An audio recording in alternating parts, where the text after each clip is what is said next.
I believe we're good to go. Can I have a thumbs up from KUBE if we're ready to go? Thumbs up? Yeah? Great.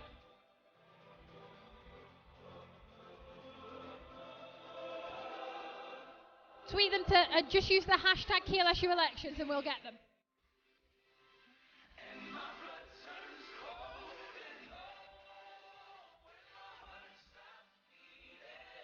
Okay, so can everyone take a seat? Yep, And test.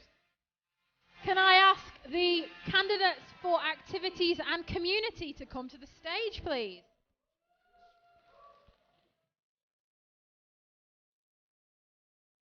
It's on. Hello?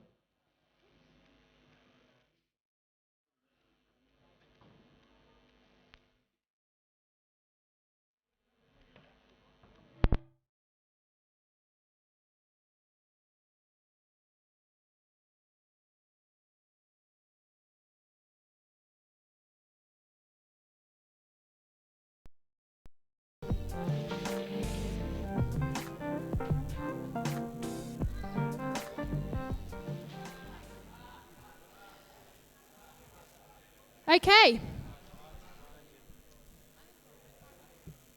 So we'll make a start quite quickly. So as you all know, it's candidates question time.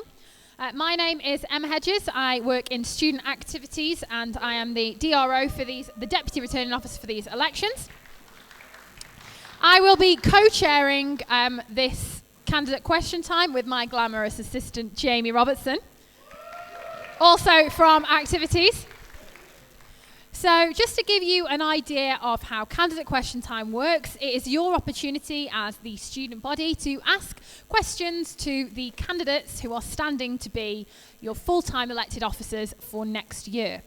So every candidate will be given a 2-minute opening speech. Once they get to 2 minutes, we will cut them off. They will then sit back down and we will have questions. These questions you can submit. I hope you've all seen the little sort of white sheets that are going around. Write a question down in very neat handwriting and hand it to Anna. Give us a wave, Anna. And Andy. Give us a wave, Andy, at the back, who are vetting questions to make sure that they are appropriate and fair, so that then candidates will have the opportunity to ask them.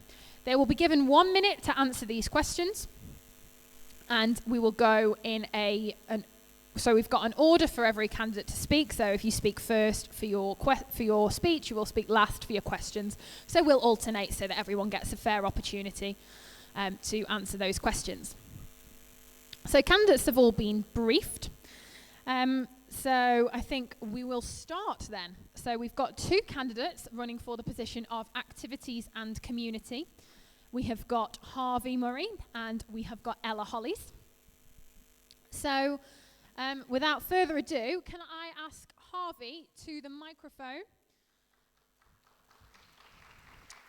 If you just speak directly into the microphone, and that would be great. Is this all right? Everyone can hear me now? Lovely. And your 2 minutes begin now.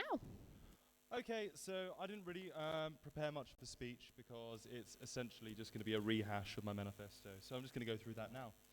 Okay, so essentially my manifesto and my policies come down to 3 main areas with another area that I've tacked on strategically at the back as the vote winner. Okay, so the first one is the societies. I would like to see a greater help from the Students' Union to set up societies, as well as help to promote and progress fledgling societies. This would actually come in through a society development committee. So I'd like to set up a committee that would essentially mean that, you know, small societies that just want to start up, they've got someone to go to, they've got someone who can give them advice, essentially grow their club from something that's just essentially 4 or 5 members to 10, 20, so on, so forth. Also part of this, I'd like to see a society development fund, and that will essentially be a monetary grant given to societies if they can make a compelling enough case as why they need the money. So essentially, if you need to buy some equipment or, I don't know, pay for advertising, whatever, then I'd like to be able to subsidise some of those costs so the fees for the club won't have to increase. Okay, volunteering. Essentially, I'd like to see recognition for volunteering. I think it's very important that some people have been here for so long doing a lot of good work, and I think there should be awards. There needs to be awards, it needs to be clear-cut, it needs to be publicised because of the great work that everyone's doing when it comes to volunteering. And also, I'd like to put a greater emphasis on getting into volunteering from first year, because unfortunately, I'm afraid I haven't been involved in too much volunteering myself, but I think that was a reflection of the fact that I didn't have... 10 seconds. I'm just going to say now, I'm going to be releasing individual videos per section of this manifesto. And that's time, candidate. Thank you, Harvey. So then you'll know, right? Then you'll know. Okay, Ella. And your 2 minutes start now. Hi, I'm Ella. I'm the current VP Finance and Activities. I want to be re-elected because I've thoroughly enjoyed working with and supporting the 150 societies and student-led services we have here at Keele, and I want to continue all of this hard work for you. I've worked to ensure each and every society feels valued by introducing the offer of one-to-one development meetings to troubleshoot issues and help them progress with their aims and objectives. I've also expanded this to my relevant part-time officers, and as a result, we have had one of the most engaged elected officer teams so far. I fought alongside my fellow sabbatical officers over things that you care about, such as scrapping the Halls Bars contracts, allowing students to sell food in their SU, and getting money for your society. This year, I've increased funding for societies for nearly £7,000, and next year this figure should be closer to 10. With the addition of the community aspect, it will be necessary to have someone in the role who has already demonstrated success in student activities and volunteering. With this foundation in place, I have 3 key community pledges I would like to achieve next year. First is an official car sharing scheme for students, so it's not just ad hoc over Facebook. A society version of Varsity, because how cool would a pitch-perfect style a cappella sing-off between Keele and Staffsby? And lastly, I want to work with the Welfare and Internationalisation Officer to provide an alternative Freshers Week in the local community to break students out of the Keele bubble from the moment they arrive. Next year will be an incredibly significant year for the student experience at Keele, and with huge change on the horizon. It will be so important that you elect the right people into office, and I'm 100% the candidate with the most knowledge and the best experience for the task. Thank you for listening, and please read my full manifesto online. If you have any questions, get in touch. Thank you.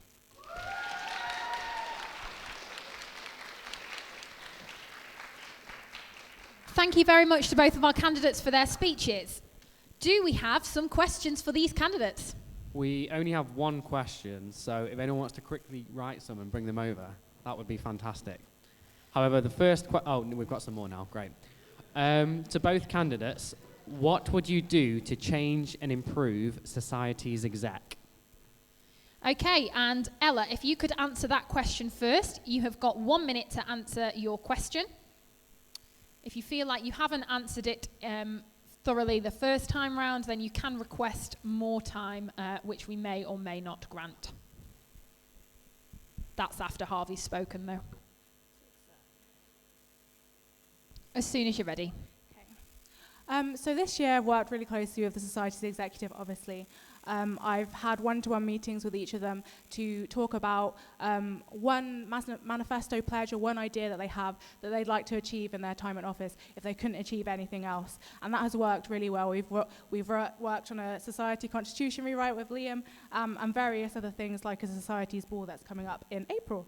But what I would do to improve it is to sort of expand the development meetings that I have with societies for the full society's exec to offer that out to society so we can reach as many students as possible. Yeah, that's what I would do. Okay, thanks. Thank you. Harvey, as soon as you're ready. Hello, everybody. I actually don't really know, essentially, what the society's exec does, which, maybe is something of a reflection on the role itself, because I don't actually really see what it is. I don't know, I've never been aware of anything that they've ever done to help a society or club that I've been a part of. But this actually goes back to my whole point about wanting to create an executive body that would oversee the establishment of clubs and societies and help them progress, because no one from society executives ever come up to me and told me how to run the club that I tried to start this year. So I don't really know essentially what they're doing. That's that, unfortunately. So, sorry.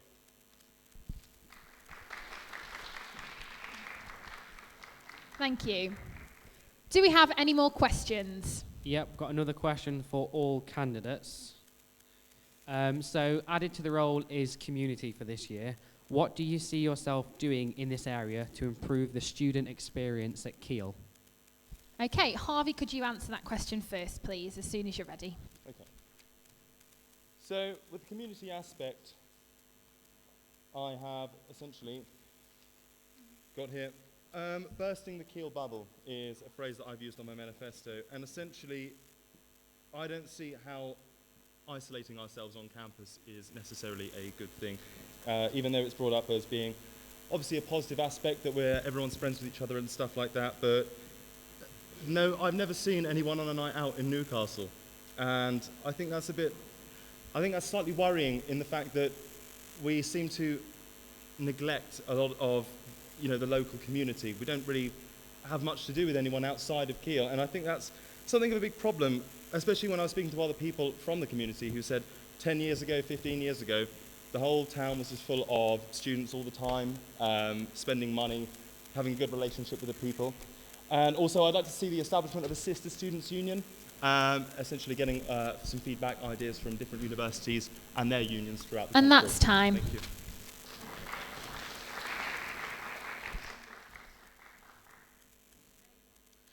One of the criticisms of our current students' union is that we're too inward-facing, and I would agree that we need to share best practice with other students' unions. So, Harvey, I definitely agree we need more connections with other students' unions. But as I already spoke about in my opening speech, I'd like to work on a car-sharing schemes and stuff like that. But also, I really want the SU to provide some services during vacation periods, because at the moment we currently don't, and there's still students that are here over the summer and Easter and Christmas periods, and that can be a really isolating time, so we need to provide services for students that way. I also want to work with welfare and internationalisation on working with the university for lobbying on better public transport services, and as well as that, Hall's Life at the moment, people don't really engage in it. I'd like to improve the engagement in that and promote it a bit better as well.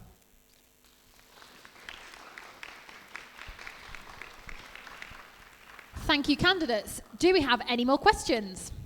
Yes, but no more questions to both candidates. So this question is for Harvey, and it's from Twitter, because we're pretty high-tech now. Harvey, there is already recognition for society members in the volunteering award. How would you propose to further this? Essentially, I would just like to see a lot more publicisation, if that's a word, and I would like to see a lot of publicity, of course, but I'd like to see more publicity given to these people, because these are essentially the core people at Keele. They're devoting their time, they've got put a lot of effort in, and I don't know whether we have it at the moment, but do we have essentially one of the things I was thinking is we could have almost like in AU clubs, you have time of service, you have your colours, half colours, whatever.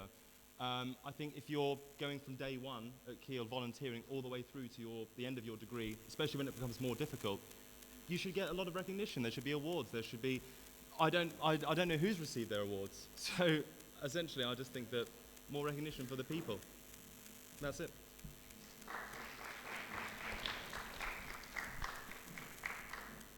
Okay, do we have a question for Ella? We do not, but we have another question for Harvey. So if anyone's got a question they want to ask to Ella, again, this is sort of your 10-second window. So Harvey, you speak in your manifesto about drinking games and pound a pint. Do you think that the university drinking policy is appropriate for Keele students? No, and essentially that's all I really want to say about that. I just don't agree with it. I think that the way it's happened is that the university has interpreted the legislation in order to make sure that it doesn't get in trouble with the law. And all I essentially think that there needs to be an agreement between people running the socials and the university and the rest of the student body and the people in the clubs to say, if you're on a social and you're playing pub golf, you don't need to drink. No one's ever forcing anyone to drink on these things. So, and it's just coming across as very draconian, and it's the university trying to essentially save itself from getting in shit, essentially. So I just think there just needs to be a working relationship, not just an outright ban on, you can't dress up and go on socials. So that's it. Oh, and pound a pint. What about pound a pint, was it? It was just tying into your manifesto. Oh, yeah, it's an aspect. Thank you. Okay, so we've had a request for a candidate to respond, so I shall let you have a minute to respond to that. In terms of the drinking contracts, we've actually been in negotiations with the university over these. They agreed that it was completely horrendous to put out these contracts to social secretaries with no student consultation, and to be perfectly honest, it just wasn't acceptable. We're obviously going to, we've got pre-existing relationships with staff in the university. I think we can achieve more that way rather than fighting against it. But also in terms of the pound a pint, I've spoken to the bars manager myself about this. It's just not feasible. We can't actually legally sell alcohol under cost price. So, sorry about that. Okay, yep, Harvey, you may respond. I will use this 1 second to remind everybody that we are live streaming this event from the camera just in front of our lovely KUBE presenters there. So if you could go around the back of the camera rather than in front of the camera, because it's obscuring the view for our lovely viewers at home. Thank you. Yeah, with the pound a pint thing, I wrote that in my manifesto, is that essentially we should just have a promotion on that. If it's actually not feasible, because I couldn't necessarily do the research, I'd just like to see it maybe once a month. So pound a pint night, first Monday of the month, whatever. And in terms of the drinking contract, I know that the problem with the drinking contracts was that they were prescribed by the university, and there was actually no back and forth between what the students thought was acceptable to put on a contract and what the university wanted to see from the contract. So essentially, I wouldn't mind seeing another contract being put in place, but providing that it was written up by us, the students, and the university working together. That's the problem with the last contract, and that's why it was thrown out. So that's it, yeah. Thank you. Okay, do we have any questions for Ella yet? We do have a question for Ella. Then could we please ask this question? How do you plan to increase student involvement in activities and democracy at Keele? Okay, so you've got a minute for that question.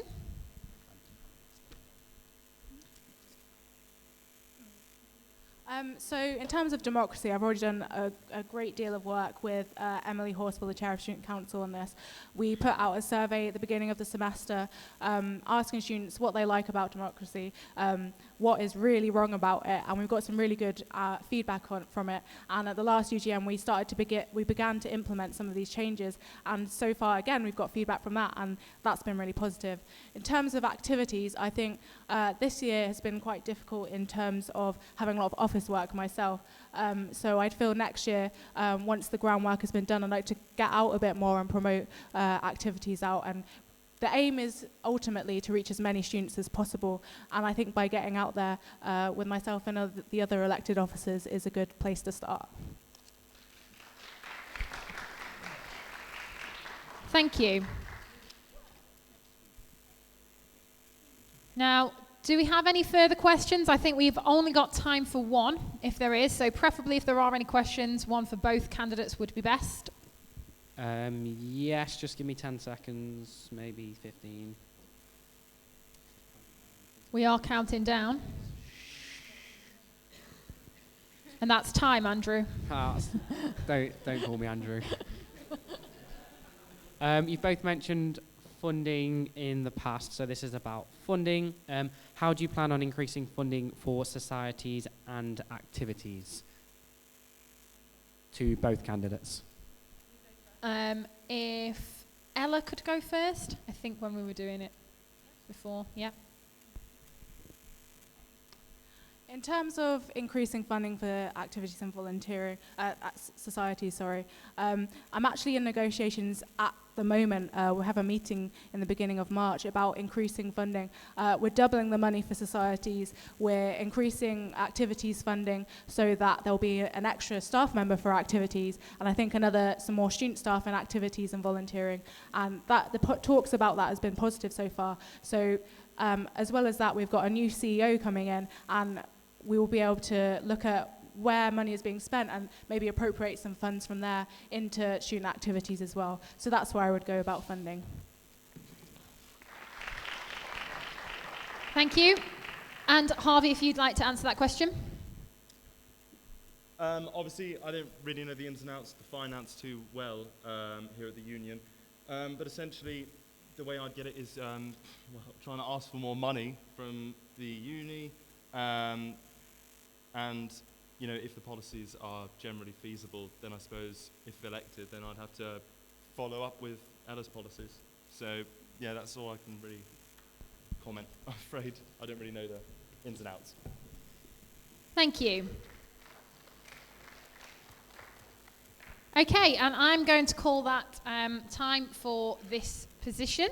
So if either candidate would like to take 30 seconds to sum up anything that you feel like you didn't say, if you want to do a 30-second closing speech. Harvey, if I could ask you to go first. You don't have to if you don't want to. No? Ella, would you like to take the opportunity for a 30-second closing speech? Make sure I'm speaking into the microphone. You're all here for a degree, and some of you might forget that sometimes, but that's essentially why you're here. But that stuff that you do alongside it, the societies and volunteering, that's just as important in my view, because that can mean the difference between someone staying and dropping out of university. So I can go about how I will have a year's worth more experience, and that you should capitalise that and elect me. But if you truly want someone who cares, who's passionate about helping others, and wants to see tangible, positive, and sustainable change at Keele, then vote to re-elect Ella. Thank you. Thank you very much. Thank you, candidates. Could we please have the candidates for education to the stage?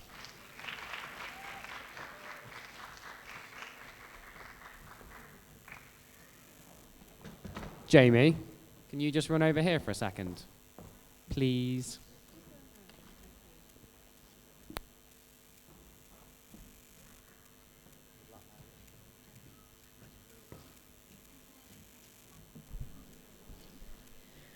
Okay, we don't seem to have the fourth candidate for education, Naomi Genatoni-Smith, here with us this evening. So we've just got the Alice Spikings, Jeff Wiltshire and Dina Jacob on the stage with us this evening. Is everything okay at the back there? Pardon? No, bear with us. Talk amongst yourselves. Sorry, candidates, I'm aware that I've now put you on stage in front of everyone and I'm just going to leave you to sit there awkwardly.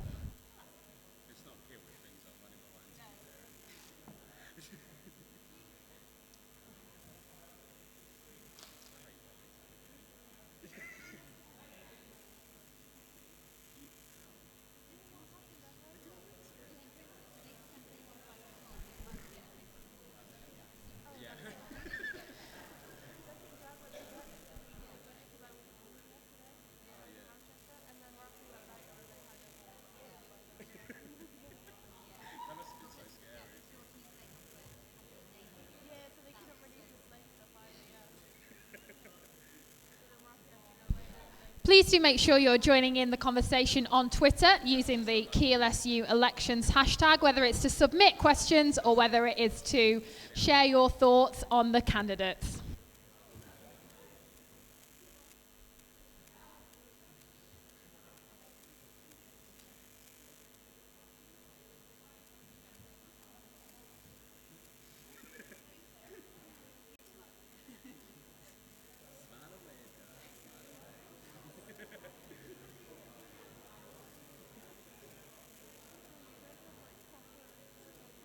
Most of this is like not rubbish.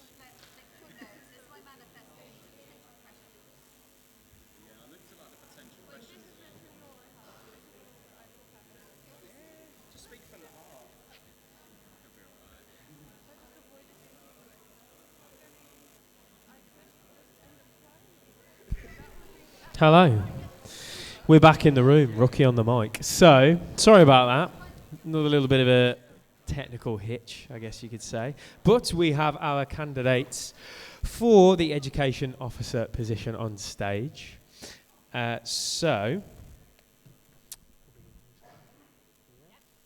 Lovely. So, if I could invite Dina up to make your opening statement, and you'll get 2 minutes to do that. So as soon as you start, so your time. Thank you.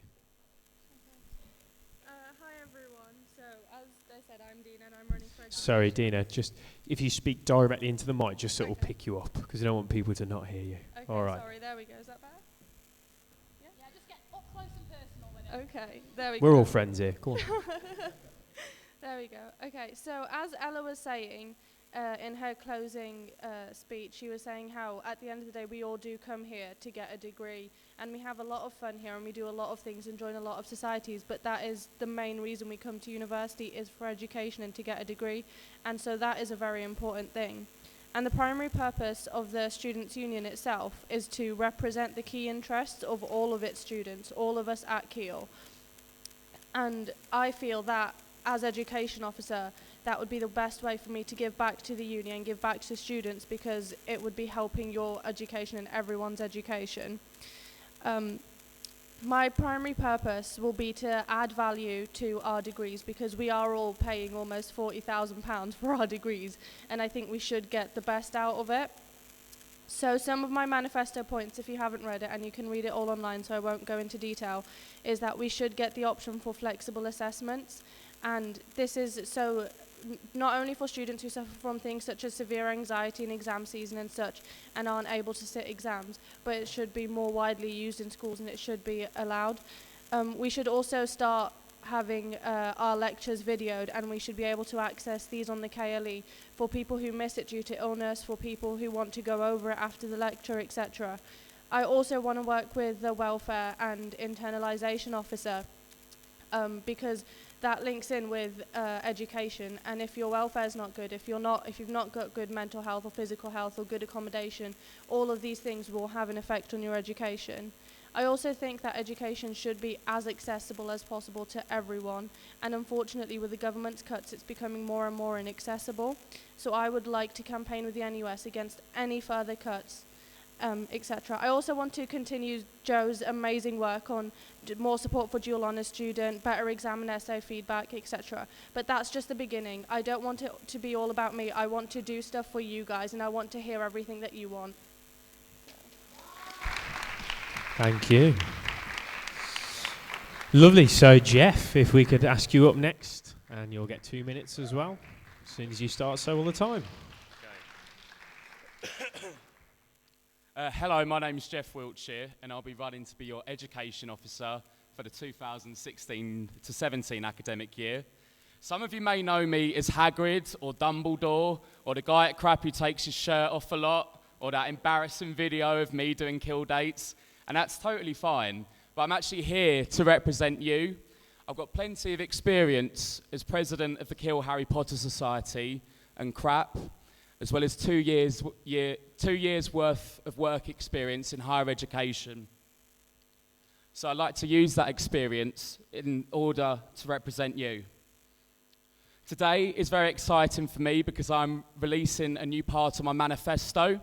It's called Fevers.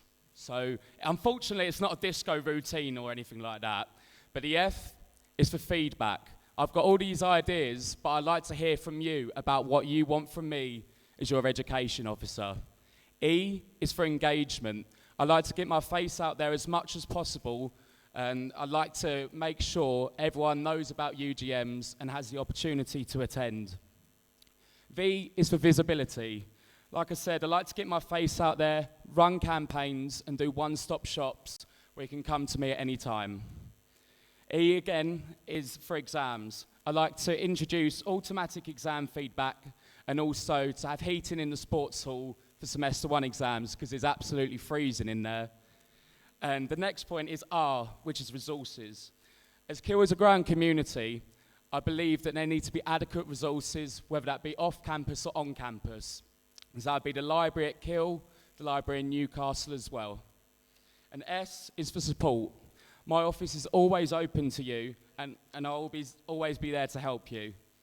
Alongside this, I've got many short and long-term aims which are part of my manifesto. So please go through my manifesto, like my Facebook And that's page, time. and speak to me in Thank person. you, Jeff. Thank you.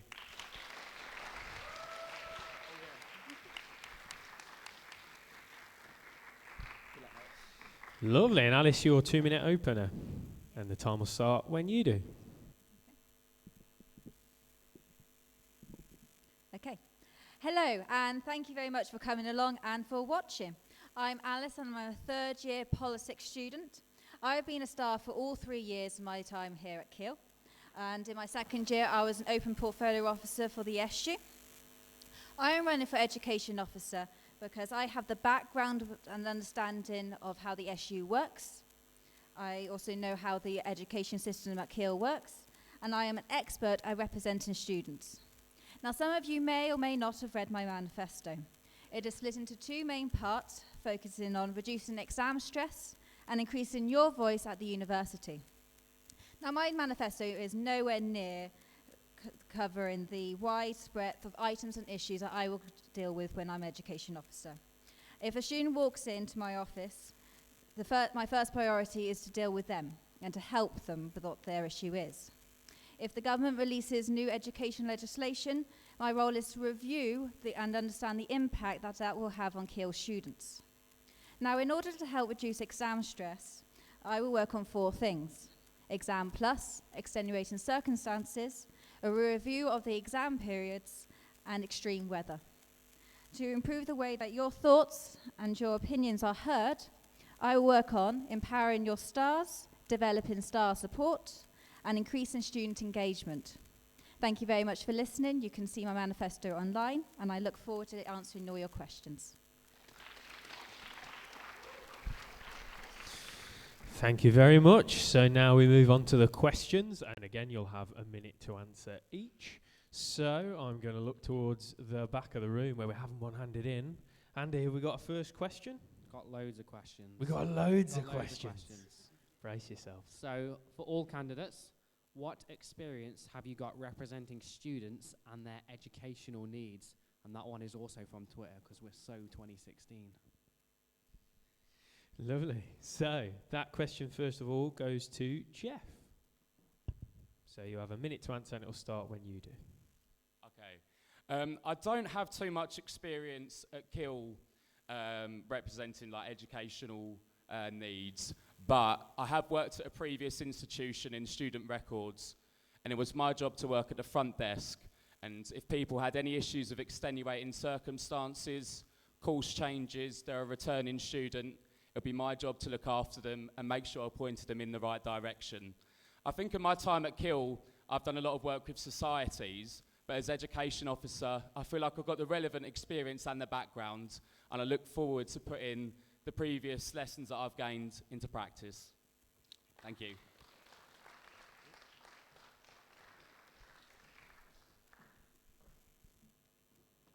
Well, brill. So how did you know? Next, it's Alice. There you go. So you'll get a minute as well. You told us the order beforehand. Oh, yeah.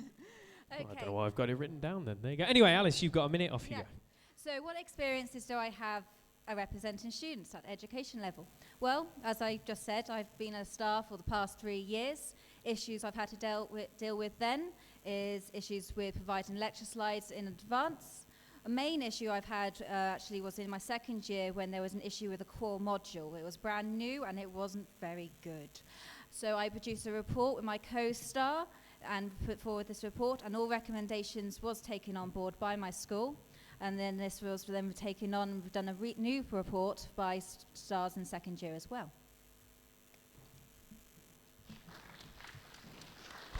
Brill, thank you. So yeah, Dina, that leaves you.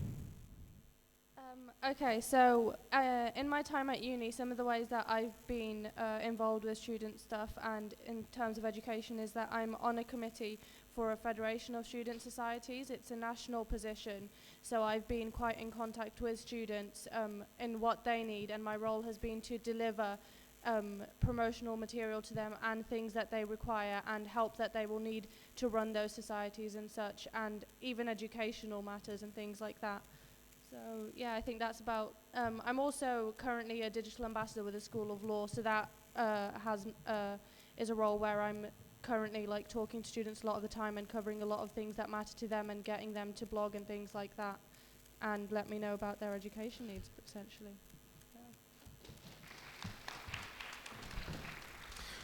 Wonderful, thank you. So, Andy, do we have another question? Loads of questions.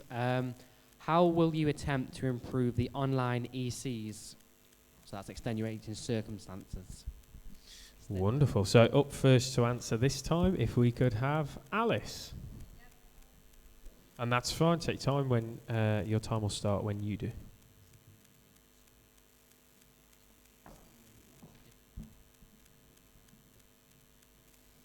Okay, extenuating circumstances is something that actually Jo is currently working on improving.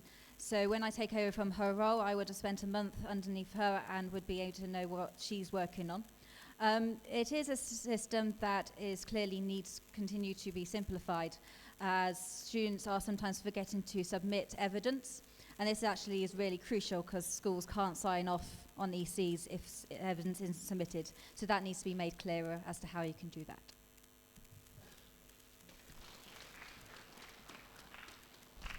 Brilliant, thank you. And then Dina up next, please.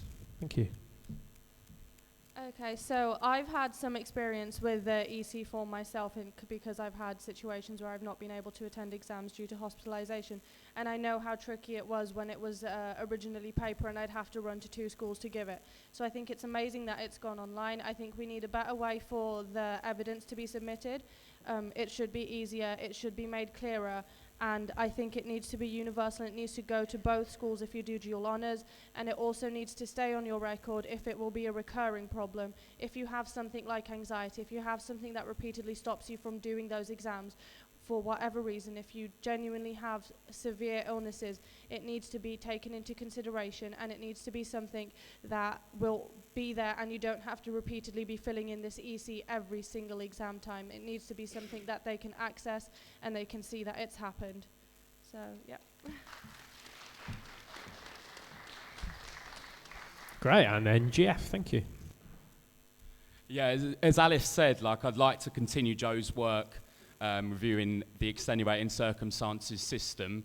I think it is a very important issue because it could be the difference between a student passing or failing their module.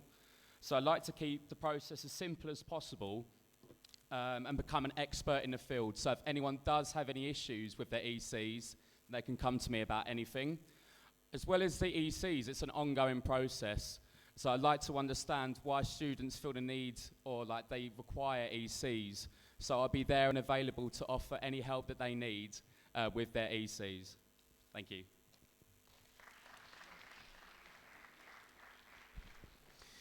Great, and another question, Andy? Yes, this is quite a good question. What is the best idea you've seen from another education candidate's manifesto? Ooh. Lovely. So first to answer that question, could we have Dina? Thank you. And again, your time will start when you do.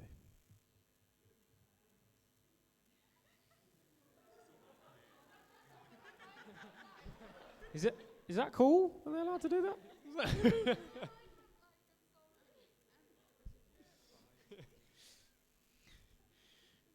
Wonderful. Here we go. Tell me your best ideas. Sorry, my mind just went completely blank. I have read their manifestos, I promise. I think some of the best ideas that I've seen from both of their manifestos is that I really like Jeff's approach towards the ECs and the exam things like that. I really like his consideration towards that. And with Alice, I really like her exam plus thing, because I think a lot of people don't realize just how serious stress at exam time can get, and I think we've got great exam plus already happening, but it can be improved a lot. And I also think it's Alice who's got the point about the reassessment period and having a break between the end of semester 1 assessments and the start of semester 2. So those are some of my fave points from theirs.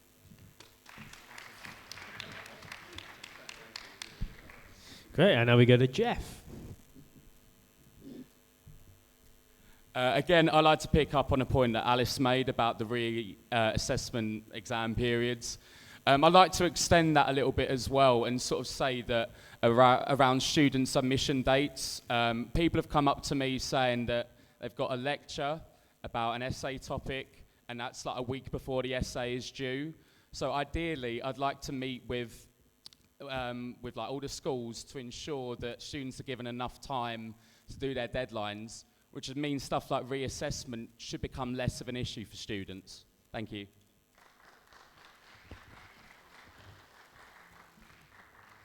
Okay, one thing I did notice when reading both of the candidates' manifestos was that the support for dual honours systems, students. So as someone who has done a single honours student, I do agree, and I will admit with her hands up that this did blindside me, because I have support in the subject that I am doing. However, I do understand that not all students get this support, and therefore I think it is an important issue that needs to be addressed.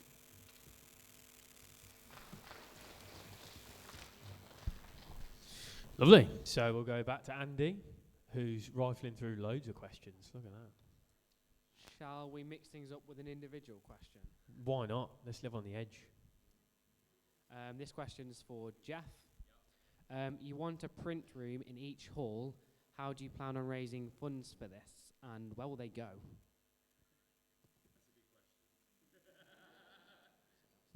So you'll have a minute to answer, Jeff. We'll start when you do. Again, this is like a small change I'd like to make, and I understand that it does require funding, so I'd like to look into the budgets that are available. But I think the point is that it should be available to students, and I know like people have mentioned it to me before and just said, well, how are you going to do this? I don't know at this exact moment because I'm not inside the SU, like I'm not sort of part of the system at the moment, but once I am, I'll do everything to make this possible, because I think it'll be very convenient and very useful for students. I especially found it in my first year, like if it was freezing cold and I had to print off something, I didn't want to walk all the way down to the library to do it. Maybe I'm just really lazy, but I'm sure there are other people out there who share my view. Thank you.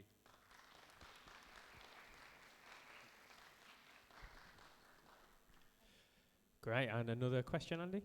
This question is for Alice.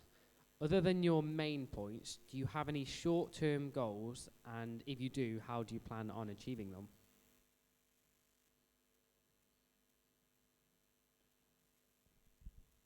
Lovely. So again, your time will start when you do.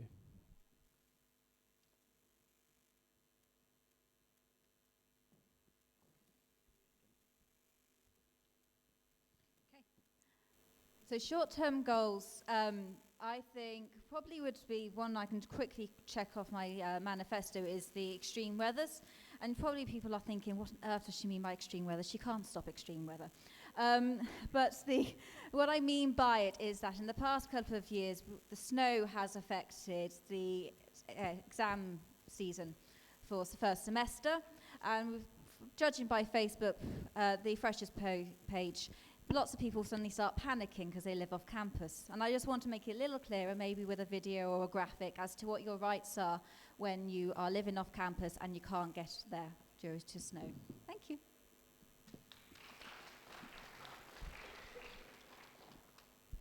Great, thank you. Any more, Andy? Yep, question for Justina. How do you plan on making all assessments flexible?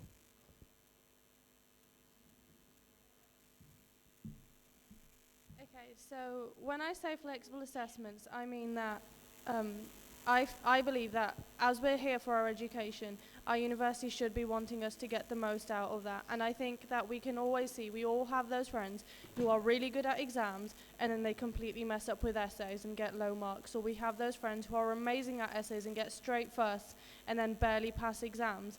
I think there should be some sort of consideration. I think our university should be wanting us to get the best degree possible for us. And I think that we should be looking at ways that we are able to make it so that students who are better at exams are able to have their modules assessed purely on exams, and students who are better at essays should have that opportunity as well. They do it for one of the law modules at one of the third-year law modules, where they have an alternative assessment for people who can't sit the exam, and I think it's something that could easily be carried out across the schools. So, yeah.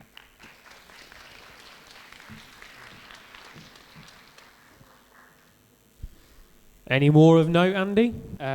Questions for all candidates. How many more can we have? 2 max. 2. Or 1 amazing one. Can we go 1 filler question and then pick the amazing one then? Go for So we it. Go on can then. work out. Power's in your hands. To all candidates then, what has motivated you to run for this position? Lovely. So we'll go back to the starting order, I guess. Shall we? Oh, we had Jeff. No, we won't. Let's go, because we had Jeff go first and a second ago, so let's go back to Dina and go back through that way. Okay, so that question actually takes up a lot of what I'd written in my closing speech, so I'll just sort of run through that quickly, I guess. Education is what I'm passionate about. It's what I've always been passionate about since a young age. It's something I really believe that can help individuals, and I think that everyone deserves to have a good education. Helping people is another thing I'm super passionate about, and again, it's been something I've been passionate about since I was young. I've been involved with charity work and all sorts to try and help people. That is my goal. I don't know exactly what I want to do career-wise in the future, but I know I want to help people. So the education officer role, to me, seems like it's perfect for me. It's a perfect fit. I always want to, so that's about it, I think. And then, Thank you. So now we'll go to Alice, and your time will start when you do.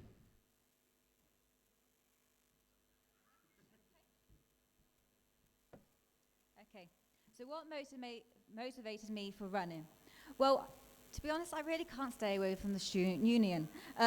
Upstairs, generally, in the sort of running behind the scenes aspect. Despite not being a part-time officer, I've thrown myself into working to increase student engagement through being part of Keele Votes, and also being part of sort of the STAR system for the past 3 years. I helped run most workshops at some point or another through the whole of the STAR conference. I like education. I like making sure that students' voices are being heard on their course, because courses can always be improved. So yes, that's why I'm running. And Jeff, time will start when you do. Right, okay. I feel like since I've come to Keele, at first I was a bit of a sort of shy Essex boy who didn't really know where he was going with his life. But I feel like I've really found myself and grown and developed as a person. And I feel like this is a perfect opportunity to give something back to Keele, the place that I love. I feel like I've already had a reasonable impact on students as my role in other societies. But I'd like to give more of a direct impact which has a massive effect on people's lives. And I think that this is the perfect opportunity for me. And afterwards, I love a career in higher education. It's something I've worked in before, and I feel like this will give me an excellent grounding to move forward in the future. Thank you.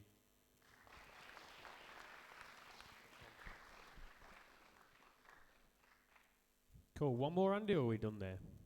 Got loads, so it's up to you guys. Let's go another one. Why not? Okay, so what is the biggest problem regarding education at Keele? And then with that problem, how would you fix it? And that's just one problem. Lovely. So for this one, we'll go to Alice first.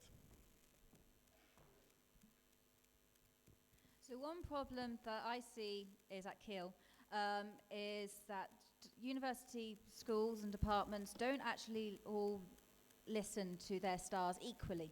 While I have had a really good experience with Spire, I know that this isn't the case for all schools, and therefore, as education officer, I will be pressuring the university to pressure their departments to start listening to their stars, because if stars aren't being listened to, then how will the university improve?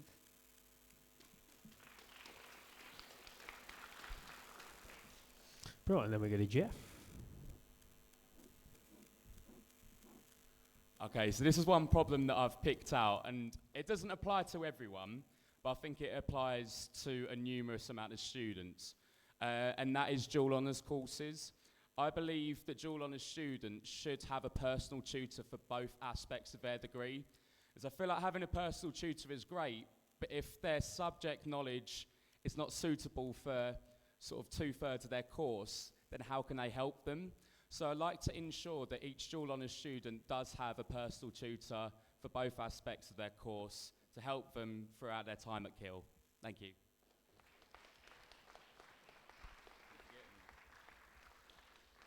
Lovely, and Dina. Okay, I was actually going to say the exact same as Jeff in terms of dual honours and personal tutors. So I might try to change my answer super quickly to something else and rather than just rehashing everything he said. I think that there are some parts of the university that are very isolated, for example, the medical school and the pharmacy school, and I think that those need to be more integrated with the rest of the uni. I think we need to be looking at giving, especially the medical school, because it's slightly further away, we need to be looking at giving them more support. We need to be listening to them more. We need to find ways to interact with them and see what their problems are and get their voices heard and such. So, yeah.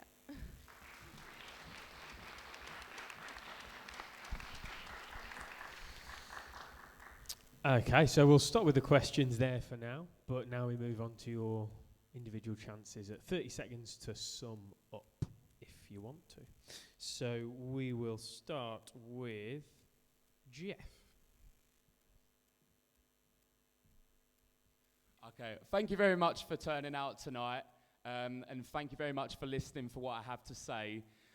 Finally, I'd just like to say that I've had a fantastic time at Keele. I've done many amazing things, whether that be with societies, as a student ambassador, as a star. So I'd like to continue my time at Keele because it's a place I love very dearly. So please vote for me.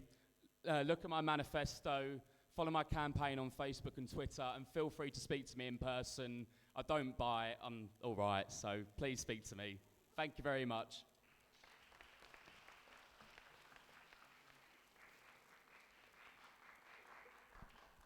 Lovely, and now Dina, over to you. So I love Keele and I think it's amazing and I think everything about this university is amazing. I've really enjoyed my time here. There have been issues that I've personally faced and people I know have faced education-wise, and I want to run for education officer so that I can prevent these issues from occurring later. Unis are where we get experience, and if I had experience already, I would be running for Nicky Morgan's role. I also want to just say that the world is messed up and there's a big mess everywhere. Wars, I can't fix that. I can't fix global warming currently. But with your help, I can fix the mess that the politicians have made with our education, at least for us guys. Okay, thank you. And Alice, thank you. Okay. First of all, I'd like to thank you guys all for staying in the room and for actually watching on TV. Yes, so I've run for the education officer, and you can see what I want to run by looking at my manifesto. So I'd just like to thank you guys for staying. Bye.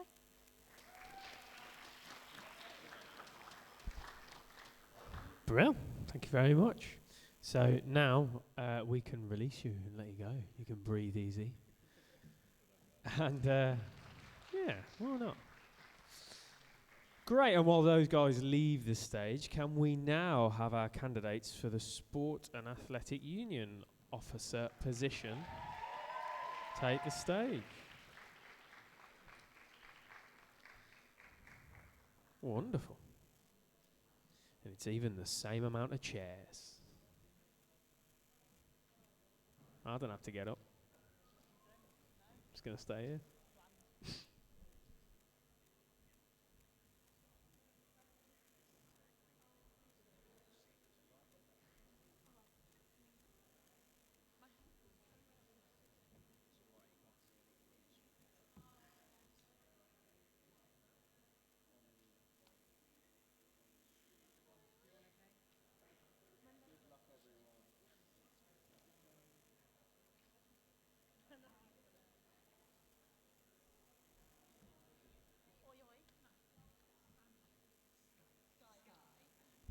Great, so now that we've got our candidates on stage, we'll just wait for a cue from Andy there at the back. So when you're ready, let us know and then we'll get started.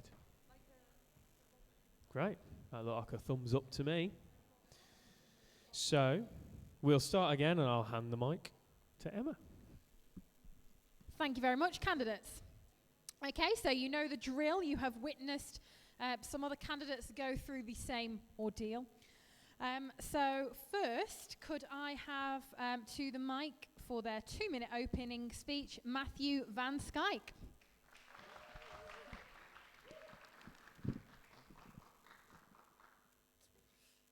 Hello everyone, and welcome to the Keele's 52nd Hunger Games. I'm Matthew, I'm running for AU and Sports Officer, and I want to tell you why I think I'm the most capable candidate for the job. If you've read my manifesto or not, there are 3 key broad policies that I think need to be brought to light and tackled. Number 1 is participation. The big campaign that I wish to run is #SportsMonth. It's to involve AU members and non-AU members to gather, create a sense of community within the AU, Keele, and the SU. So it's things like Jog for January, Dodgeball December. It's creating events where everyone can get together to have a bit of fun. The second thing I want to look at, inequality in the AU. Looking at the most efficient way in which clubs can use the AU and sports hall resources to the best of their ability, whether it's to pitches, tennis courts, squash courts, sports hall. There's also inequality with the teams themselves. Sizes of clubs determine the key fund grant amount and resources they can use, and I want to do something about that. I want to re-examine the way in which we distribute the money. My final point is healthy eating. Working with the VP Welfare, or Internationalization Officer, I want to look at the Food Fighters Committee. I want to revitalize it. It was made by Lucio Dwyer, Lord. And I want to be able to, and it was just so nice to hear yesterday as well, the UGM tackling gluten-free options, and it was eventually established looking at all dietary requirements in the SU, which is such a fantastic thing. I'd also like to promote the market that's every Tuesday, whether it's online, on Facebook, through the Freshers page, and I'd also like to get everyone involved in maybe a vegan November within the AU, promoting that healthy eating, etc. I want the AU to work towards greater participation, equality, and a healthy lifestyle. Are you with me?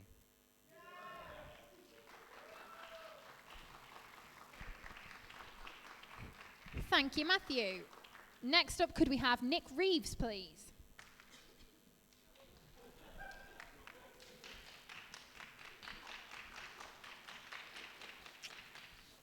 Hi everyone, I'm Nick Reeves. I'm your current AE president. I'm a 3-time award-winning club captain, and most importantly, I love Keele, sport, and this SU. This year has been such a roller coaster, having to deal with issues from human resources to welfare, a challenge that I've loved.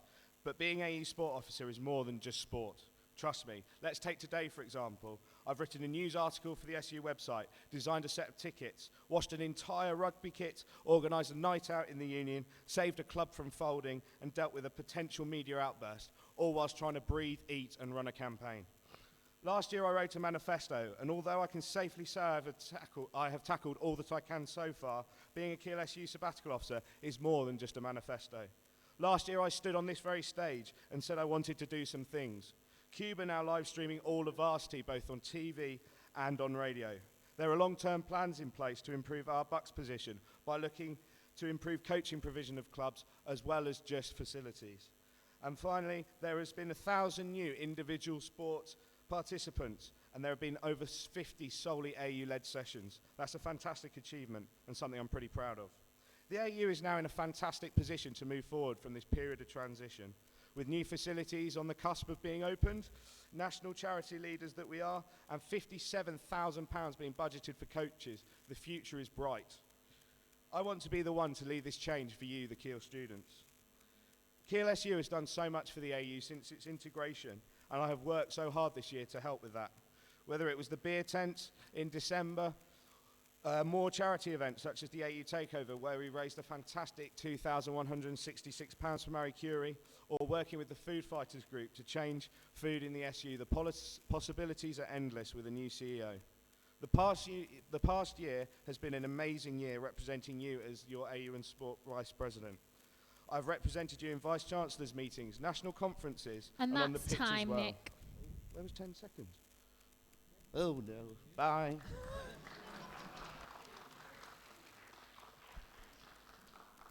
And Becky?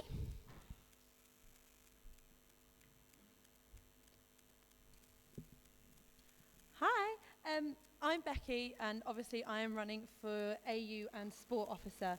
So I am currently the Athletic Union Secretary and also Secretary of the Boat Club, and I'm also an RSA, so I get to see a lot of students during my time.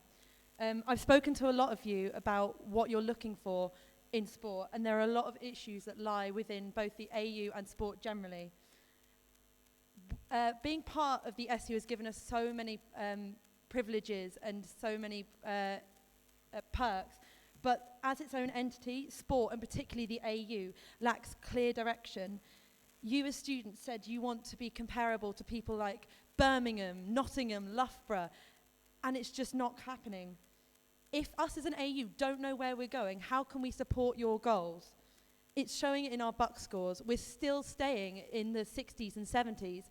But if we have clear direction, which I want to give through a 5-year strategic plan, we can have growth, direction, and sustainability, and we can get up there and beat Birmingham, beat Loughborough, even though it seems a bit difficult right now. Sport needs to remain a priority if the uni is going to provide you with a good student experience. And that's something that I want to keep reiterating to people, that sport stays a priority. You said there's a lack of community between clubs. I want to create an inter-AU league so that every club can have a go at trying different sports, and at the end you have the ultimate club. I also want to create better ties with the SU as well. We've got fantastic resources like KUBE, and it's just not being used efficiently.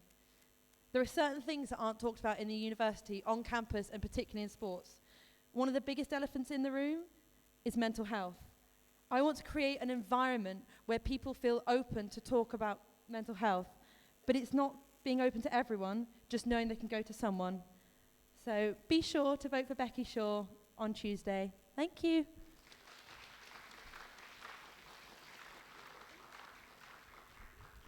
And last but not least, Megan.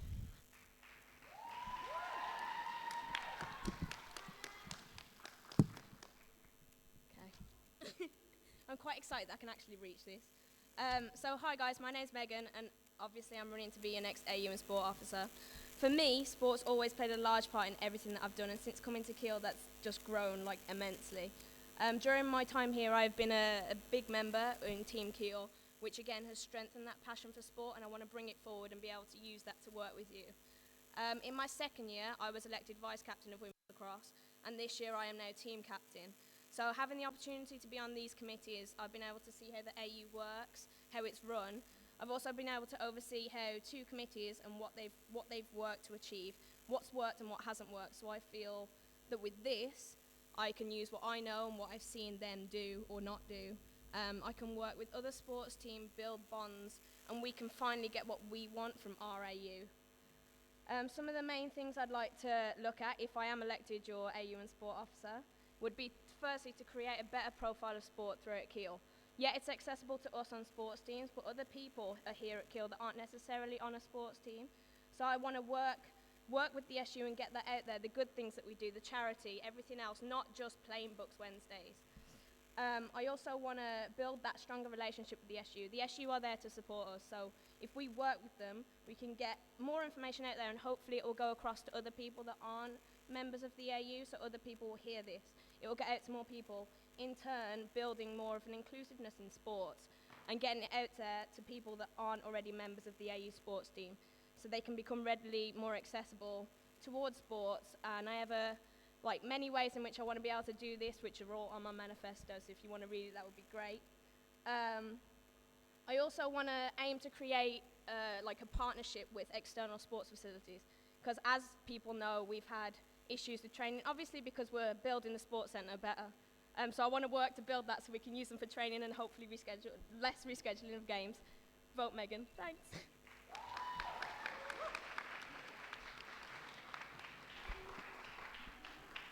Thank you very much, candidates. Now there seems to be a crowd at the desk. Have we got a question ready to go? Yes, we do. Every year, candidates say they want to increase participation in sport. How will your approach be different? Okay, Nick, it is your turn to answer first. As I've already said, this year we had 1,000 new participants in sport, which is something that was completely unbelievable to me when I was told by the Sports Centre that was the fact. The AU actually sits in between participation and elite athletes, and participation is run by a certain Jordan Grimshaw. I've worked really closely with Jordan to promote participation events.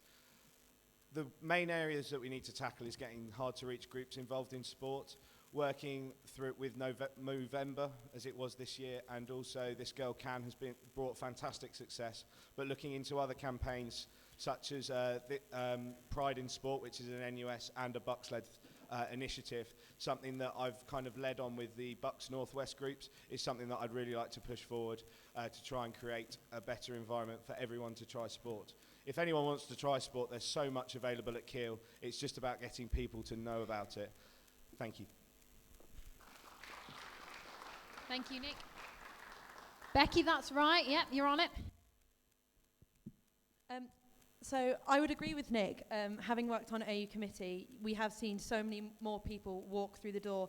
However, as an AU, it's been mainly students that have already had experience in a certain sport, especially with international students. When I sat on the CEO interviews, someone said, it's all well and good creating an opportunity for people, but if it's not something that they want, they're not going to take it. So for people like for hard-to-reach students, for international students, for students like nurses, it's about actually going out. And I would personally go out to the CEC. I'd go to the Med Centre and actually find out what they want. If they're not participating because they feel they don't have the time, then we could do something like create a lunchtime activity in the CEC. We have yoga in the library for exams, so why can't we create yoga at lunchtime for the nurses and things like that? Thank you. And Megan? So I'd want to work together with the SU again. So we know we have Freshers Fair and we have Refreshers Fair, and we always get a mass sign-up of people, but they don't necessarily show up. I also feel that whenever we come to the ballroom during Freshers, there's so many more people walking around than what they do in the AU Fair. So I feel if we work with the SU, to get it out there more about Refreshers and Freshers and all the sports that we have to offer. Like Keele, we have 52 teams in Bucks League right now, and at the moment we've secured 260 wins. If we get that out there and give all the information out to more people, maybe people feel more readily to participate in sports. We also have the hall sports, which I feel we can build on and make better. Like, it's not really, I haven't seen that much about it recently, so we can use that. And again, with what Becky says, and the med school and the CEC, we can work together and hopefully build a way in which other people can participate in sports and not just the members that are already there. Cool. Thank you. And Matt? Hi. One thing that I like to do differently is what I talked about just before, having not just a month-long campaign or a certain amount, having a year-long campaign. It may be set in months, but having that constant kind of interaction with people, both non-AUN and AU, would surely increase participation. It's something that's quite different. One other thing is, I talked in my manifesto about inter-halls championships, kind of like getting blocks to like form a little team and participating against each other.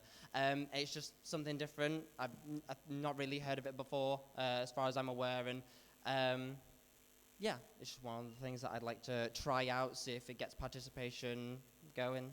Yeah. Thank you very much. Do we have any more questions for all candidates? Loads of questions again. Excellent. So, people might not join sports teams because they feel intimidated by socials and peer pressure. How will you aim to tackle this? Okay, Becky, it's your turn to go first.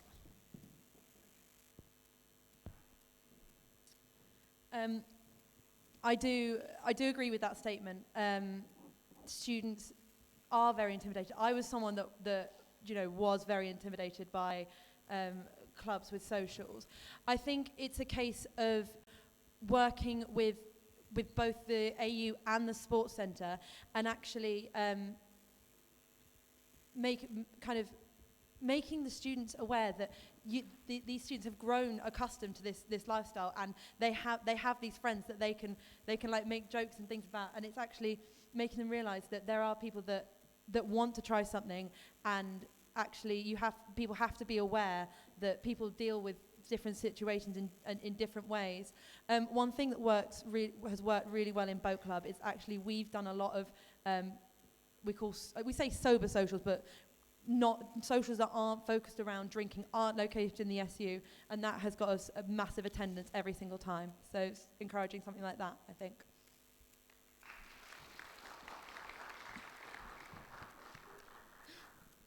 Okay, yeah, so I do feel this is a big issue within sports teams.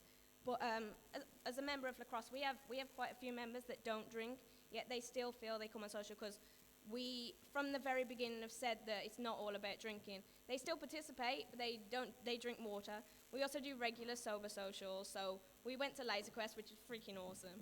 And I feel if we work with the AU and the sports club and the SU to get that out, like, so they know, they need to make people aware that if they join a sports team, it's not all about drinking. Like, we go out together, we go out and get dinner, we go to Nando's. Like, we need to make it aware that just because you're on a sports team, you're not expected to get drunk every Wednesday. You can just watch everyone else get drunk if you want, but we will make, like, you need to make it aware to everyone else with working with the SU and the AU that it honestly doesn't matter. It's, yeah.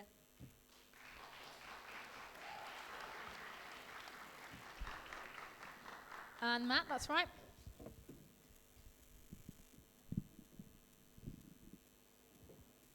I think that being peer pressured into obviously drinking on socials and such really comes under mental health and mental well-being, that idea of being in a situation that you don't want to be in. And I want to create an environment where you can come to AU committee, you can come to our office, and you can express your fears or doubts to do with this. And I want to train during the society training at the beginning of the year, and it also continues throughout the year, to even have committee training for social secretaries to inform them, or even just educate them on knowing social bounds to do with drinking and drinking socials.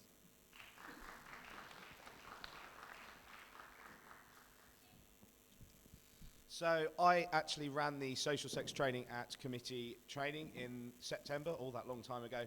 And one of the main points in the social sex training was that we wanted to encourage social sex to make sure that they were offering a wide selection of events for their members. However, alas, not very many people turned up. More society members turned up, and I think that's a big issue for a start. Secondly, something that a university called Reading have done very well is they've introduced welfare officer positions to large clubs and a welfare position in the committee of the AU itself to allow for a conversation to occur when issues do occur, not only with just drinking socials and issues that happen through socials, but also with everything to do with mental health and any other issues that members have, to create a platform for people to be available. Thank you.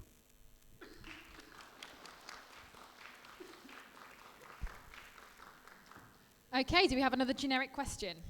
Yes, very generic.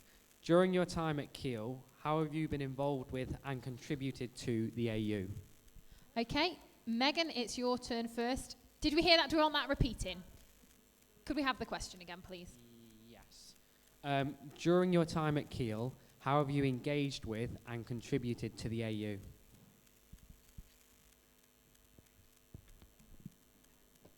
Okay, so during my time at Keele, since first year, I joined a sports team and lacrosse. I also went to lots of different taster sessions. In my second year, I was elected vice captain, and this year I'm elected team captain. I feel that I've been able to, I work with the AU and closely with Maria, if anyone knows who Maria is, to help with different things that what we see from out of committee kind of position. So with that, I've been able to work and get involved with the AU, see what they're able to do, see what they haven't done, see what, from a perspective of a sports team or people that aren't necessarily on committee, feel what they could have done, so how they could have contributed and maybe necessarily put that forward to them, and see how they can grow and progress, and then therefore possibly what I can do. Yeah.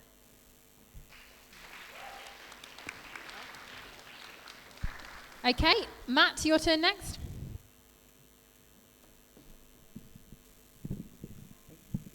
Hi. So in my first year, I did a taster session of trampolining, and then moved on to boat club thanks to one of my friends. Second year, carried on as normal. We took part in a lot of charity events. We raised a hell of a lot of money and won an award for it in the AU ball last year. And I'd just like to thank Becky and Adi, who were committee at the time for that. And third year, I'm now treasurer. And it's charity work. It's such an important part of the AU. And I'd love to give a lot more, if you allow me to.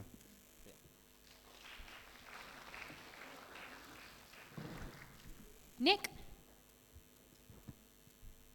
If only I had longer than a minute. I started at Keele and I was a member of football and cricket. I've stayed with cricket. I've been a member of the committee for 4 years. I've ranged from social sec to second team captain to club captain, where I was club captain for 2 years. So I led a club from a very low performing club where we raised £200 in a year for charity to raising £3,500 the next year. And I was pretty chuffed, and I actually cried at AU Ball when I admitted it, I'm sorry, when I collected 3 awards on behalf of the club and won Club Captain of the Year. I'm AU President now, so that's quite a big thing to mention. And this year we have raised £6,000 through the fantastic work of the clubs, but also I have led with the events to try and give the AU a platform for themselves to raise as much money as possible. So I think I've done a fair amount for the AU and I've loved it. Thank you. Thank you. Okay, so I've been part of Boat Club since first year. Then I've been secretary for it for 2 years. Obviously, I'm AU secretary now. During my time in Boat Club, we raised, I think it was nearly £6,000? £6,000 on our own for charity, set out a strategic plan for the club, and we won Club of the Year. Then, as AU secretary, I've already been in conversations with the sports centre to create mental health training designed for sports, so that can be brought in to into the training days. Generally, what have I brought else? I've also part of women's rugby. Can't forget them. I do a lot in terms of driving people around. I drive the minibus a lot, but generally, I'm always in the office. Like, I'll do anything for the AU. I really will. It's really sad. Sorry.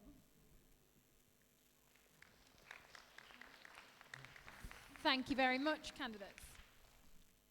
Do we have another generic question, or are we going to move on to specific questions?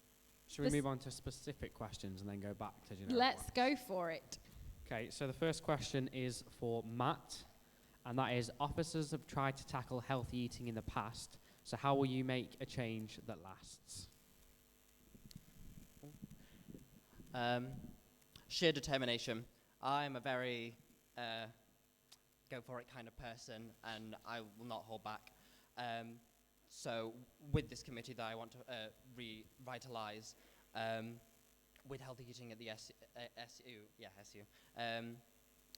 I will be there every meeting. I will really push for it. I will use social media the best that I can in order to let everyone know that there is healthy options on wherever you look at the SU and on campus.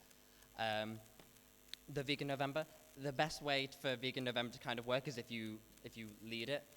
So I will be doing Vegan November. I will put it on Twitter. I'll be putting it on Facebook. I will be encouraging everyone to get involved. Another thing to do with is maybe a reward system, something like that. If you buy veg for a week and post about it, have evidence, you can then get rewards for it.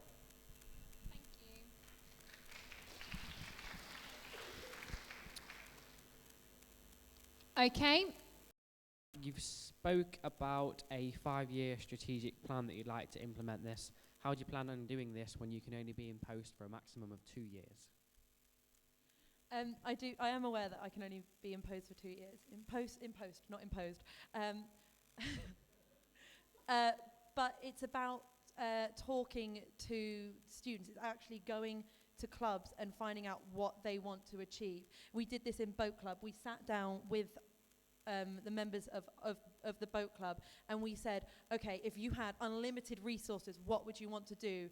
Okay, if you only had this amount of money, then what is important to you? And it will take time, but I plan to do it in sort of the last 2 weeks and then the first sort of half of the semester to try and get as many people in the club around a table and sit down and find out what they want specifically and work from there.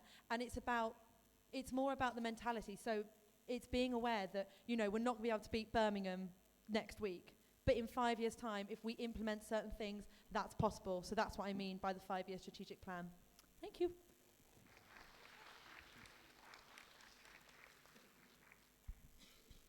Do we have another question? Yes, this question is for Nick. As a potentially returning officer, what have been your best achievements so far that you'd like to continue?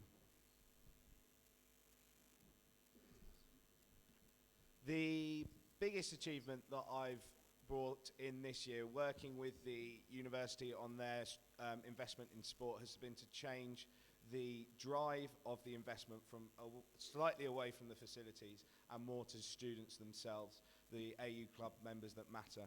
To bring in £57,000 for coaching is such a massive amount of money. It's basically unspeakable of how much of an effect that will have on AU members and AU clubs.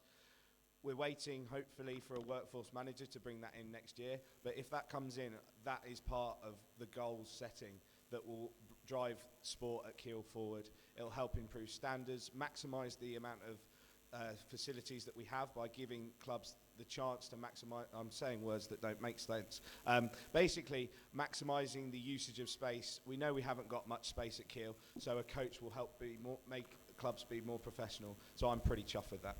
Cheers. Thank you. Do we have a question for Megan? Yes, we do. Megan, how do you aim to help training with smaller clubs?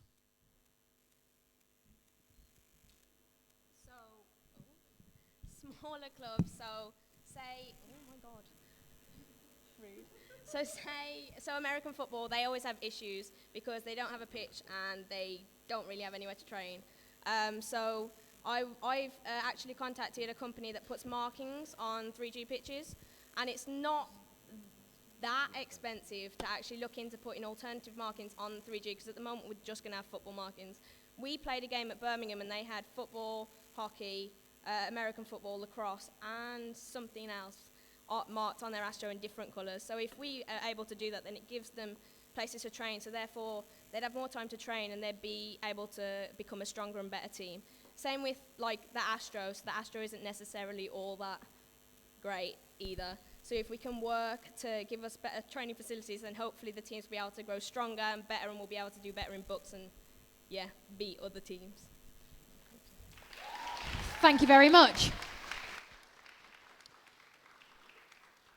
Okay, how are we looking on the question front?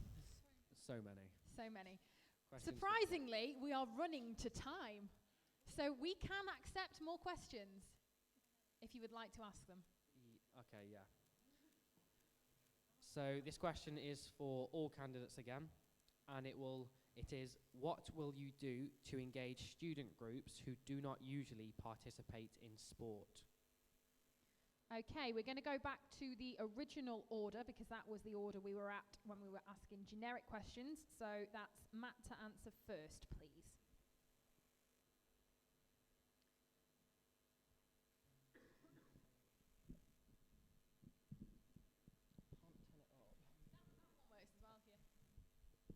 It's a bit too hard. I don't know. It's quite okay. Sorry, the question was how to engage.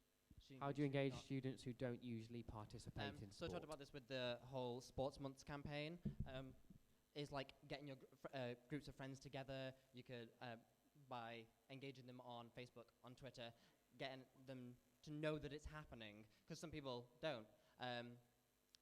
The other thing is, obviously, I talked about inter-halls championships. That's people on campus.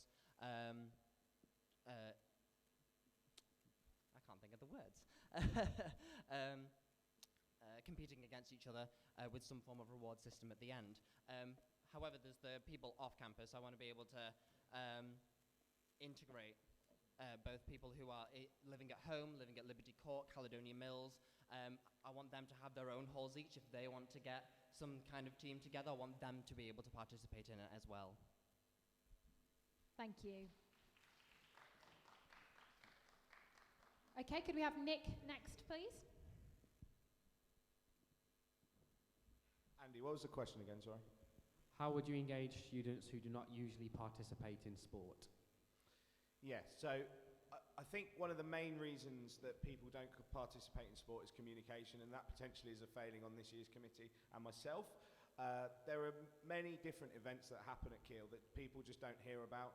There's fantastic events that happen. Jordan's doing kayaking on Keele Lake that I'm sure many people would put their hands up and say, I'd really love to do that, but we just don't hear about it. So working with the university to make sure that all the Give It a Go and play sports sessions are advertised sufficiently would be a massive plus. One of the main areas of time that students aren't engaged with that potentially wouldn't be normally with sport is through the holidays when many international students are on campus but there's not a lot offered to them.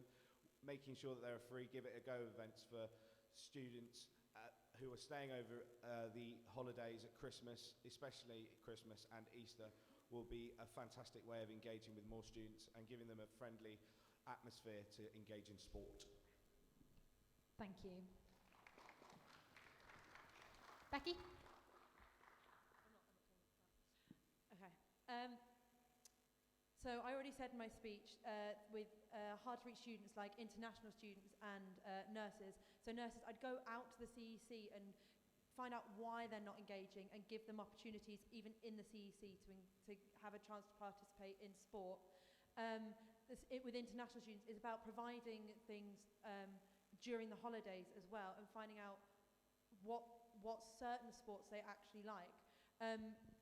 I do agree with Nick. We have the Play for Fun, and some of the sessions are really, really popular. Women's only boxing is really, really popular, but then you have other events or sessions that just aren't as popular. And I think one way to do it is, it's going to sound so stupid, but build the hype. Like, I know so many people that have gone and taken part in women's boxing because they've heard that their friends have enjoyed it, and it's about finding those people that enjoy it and getting them to tell people, as well as working with the AU and the Sports Centre to promote it. Thank you.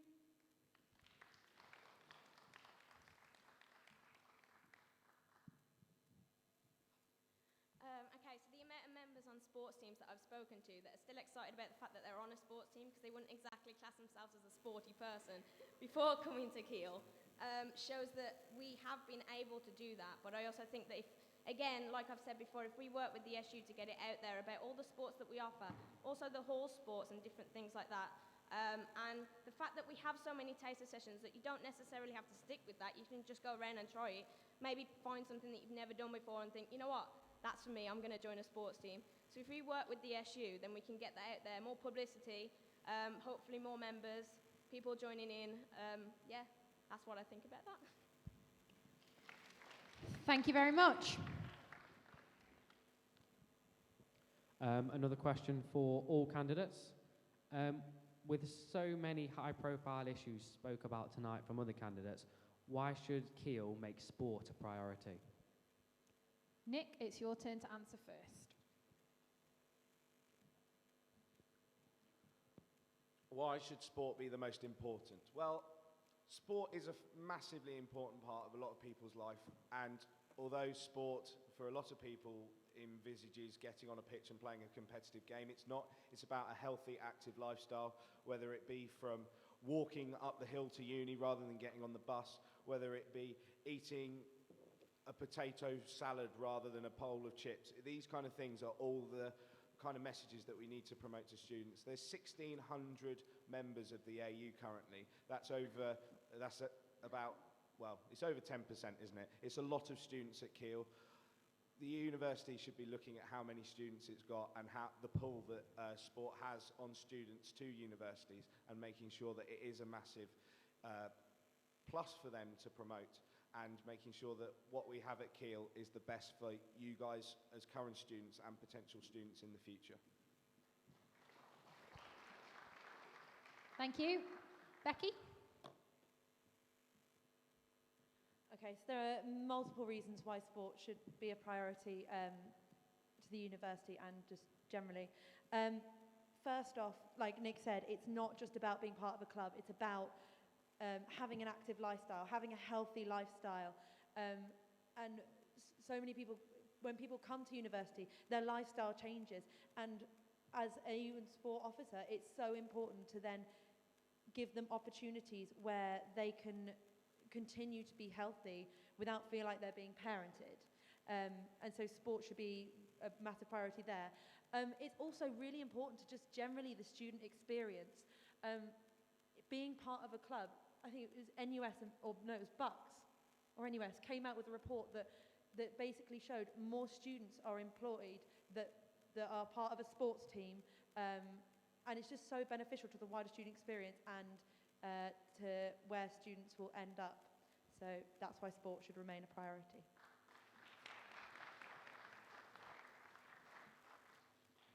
I think sport should be made a priority because overall it increases your whole experience at university. Like the amount of friends I've gained through sport and just getting to know people also makes you so much more of a rounded person. Like just think of your CV. So if someone graduates with the same degree as you from the same university, but they have no outside things, they didn't gain team building skills from joining a sports team, then what's that one thing that makes you stand out?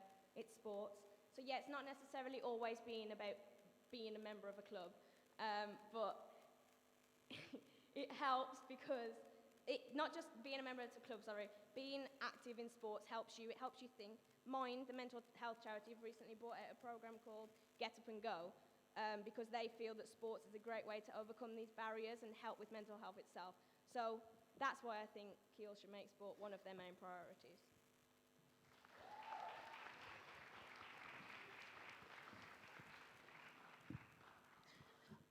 I think sport should be a priority for, I have 3 reasons.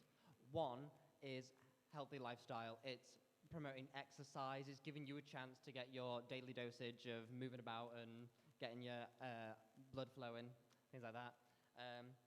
Number 2 is family. When I came to Keele, don't think I could have found a better family in Boat Club because I was never shunned away. I was always welcomed, and I want every single student to feel that kind of experience of being welcomed and finding your little student family.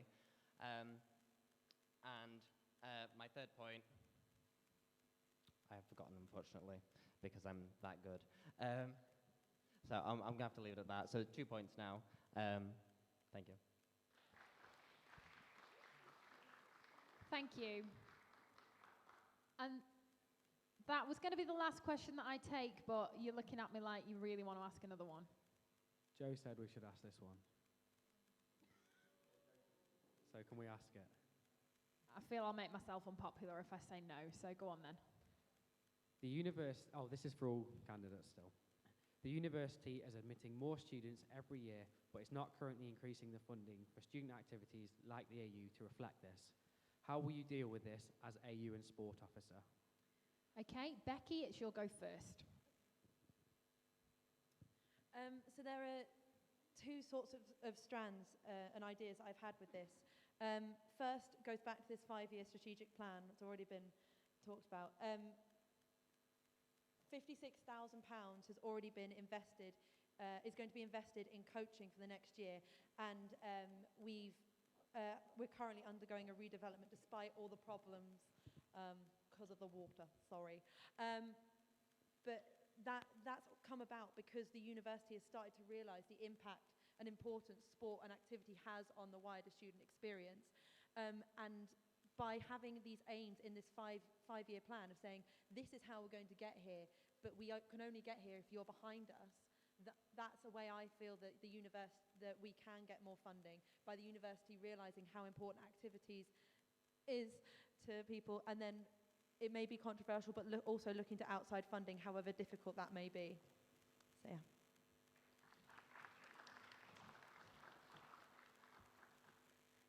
For this, again, it goes with my bond with the SU. I feel like if we increase their knowledge of all the good things we do, not just sports, but charity and everything else, that can help. But I also would like to work to get like an umbrella sponsor, so a sponsor for every sports team in the AU. So one overall that hopefully we'll get money for, so we can use that to increase funding and then keep up running of sports for all members, old and new. But I also think the university itself, by not giving money to sports, are also damaging the student experience at Keele, by not giving money towards their activities. So I feel that if we put that forward, then hopefully we can overcome this, along with the sponsorship. Thank you.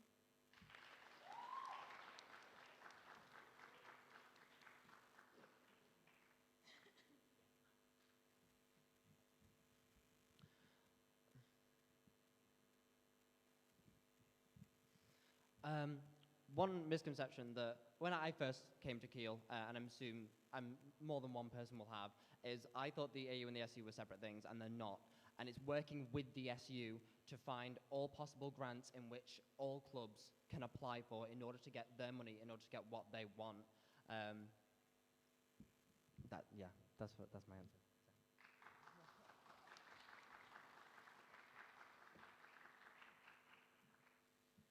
So every year the university gives the athletic union and the SU for different departments a block grant. This year we didn't spend everything in the block grant based on the fact that we wanted to save some money due to changes in minibus laws. It's all very exciting stuff. And actually we've saved money compared to previous years. However, we spent more than we ever have on clubs for budgets. The main thing that clubs get their budgets for is coaching. £57,000 is being granted by the university for coaching. There will be a massive amount of money available for clubs to invest in equipment and many other things that they feel necessary for them. There are many other sources of funding out there. We're losing the key fund this year, as has everyone this year, but we were very lucky in the fact that we had £15,000 carried over. There's more opportunities out there for the clubs, but there's a lot more money available next year and into the future with the new coaching grant. Thank you. Thank you.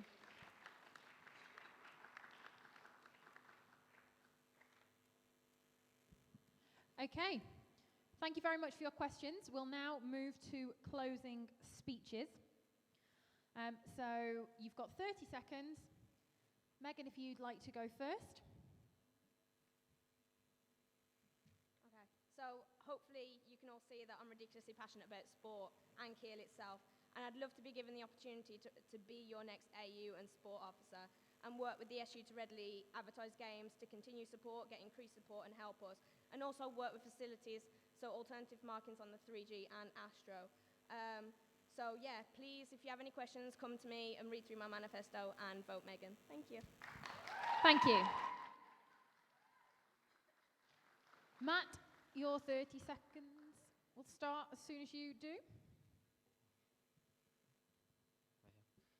There are 36 sports clubs at the AU, and I was lucky enough to be part of one of them, and it's led some of the greatest moments that I've ever had at university. I want to be able to enhance that experience for both current students and those arriving in September. Give me the chance and vote for what matters.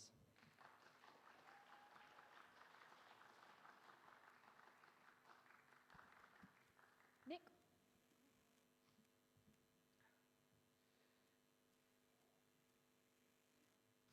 This year has been such a challenge, but one I've been so happy to take on. Standing here now, I'm twice as certain about the future of Keele University, Keele SU, and the Athletic Union. And I'm 100 times the candidate I was last year. And this knowledge takes time to acquire. The Athletic Union has only ever had one returning officer in its history, when Arthur Richardson led from 1951 to 55.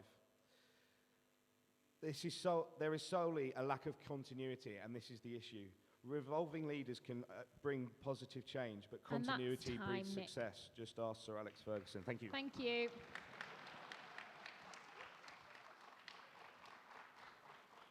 And Becky, as soon as you're ready. Okay, so sport, when I played sport at school, it was all right. But when I came to university, sport became this whole bigger world. It became my life. And I'm not just talking about being part of sport, being part of the AU and then being part of the SU has been a massive part of my life. And I know I can be the difference that the AU needs and sport needs to the university.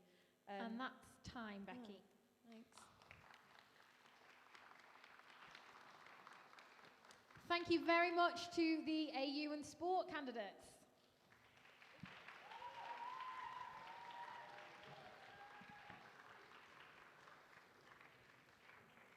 Lovely. I don't know about you, but I need a comfort break and a cardigan. So we'll take 5 minutes.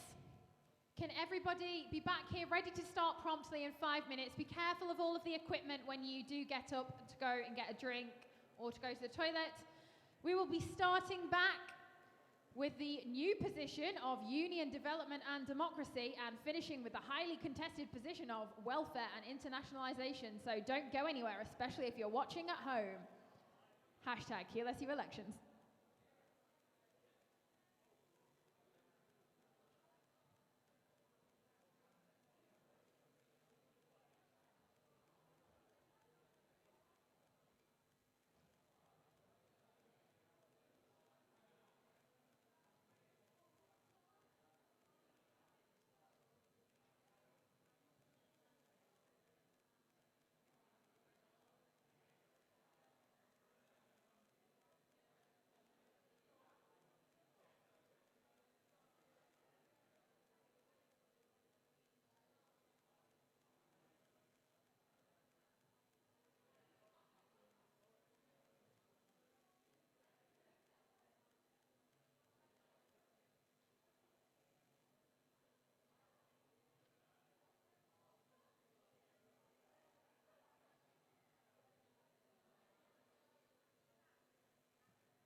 Let's turn this. Emma. Emma Hedges, are you in this room?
This is a demonstration of Wirecast.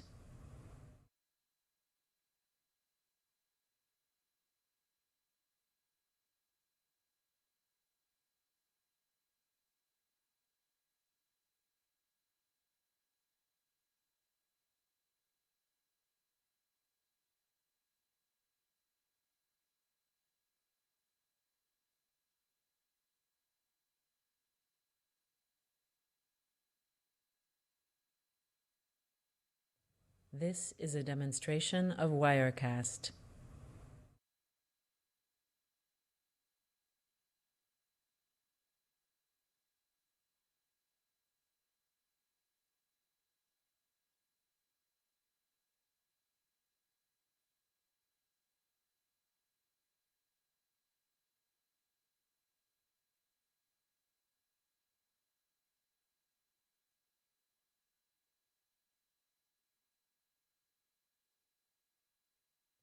This is a demonstration of Wirecast.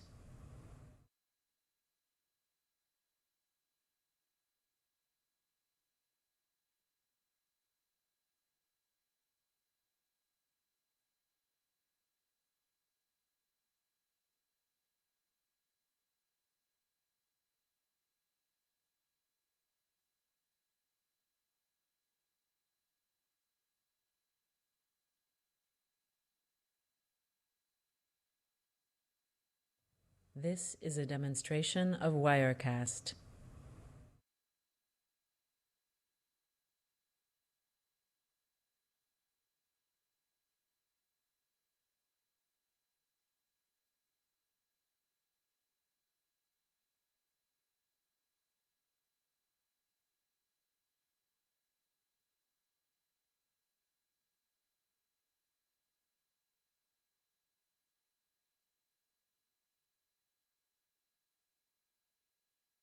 This is a demonstration of Wirecast.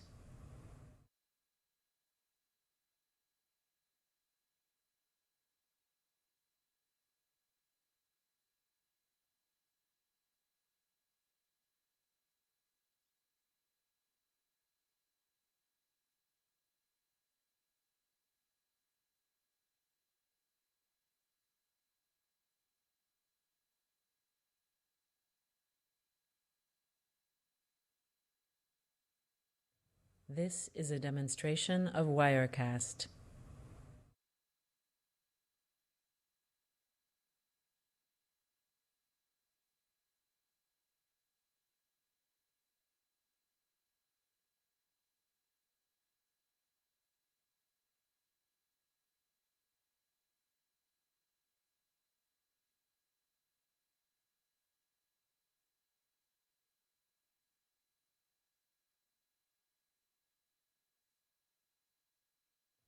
This is a demonstration of Wirecast.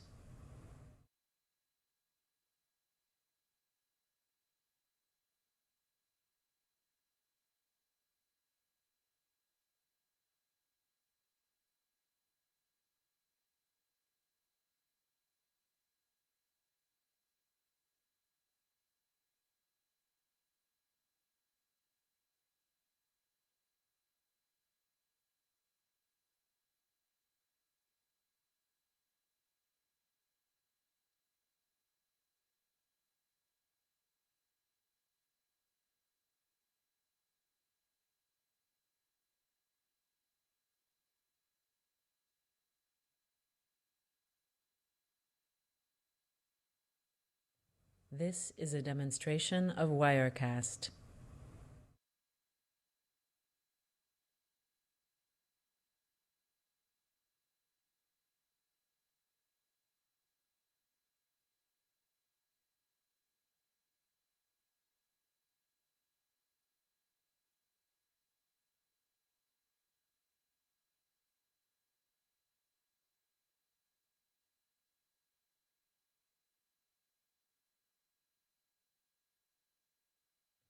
This is a demonstration of Wirecast.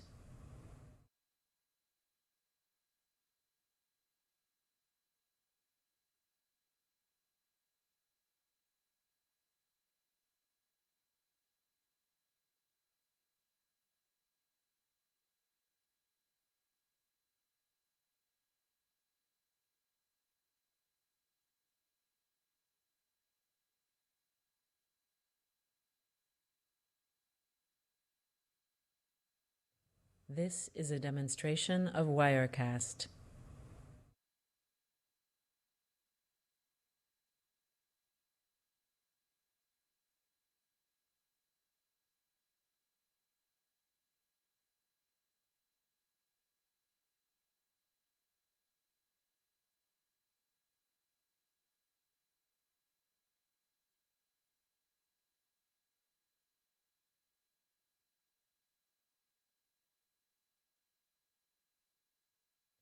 This is a demonstration of Wirecast.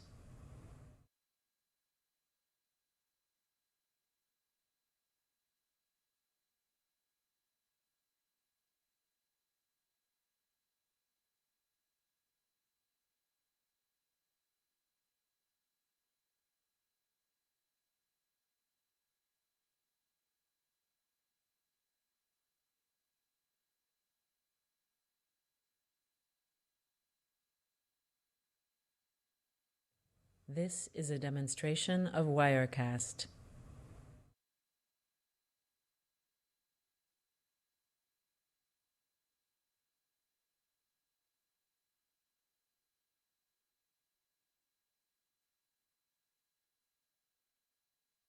Start taking our seats again, please, so that we can start.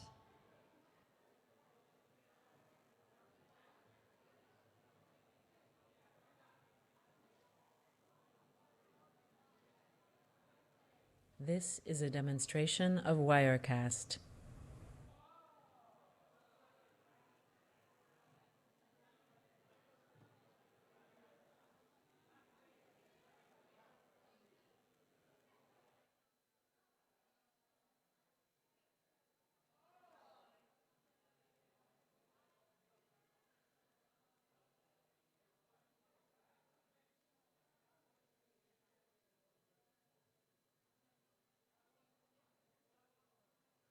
This is a demonstration of Wirecast.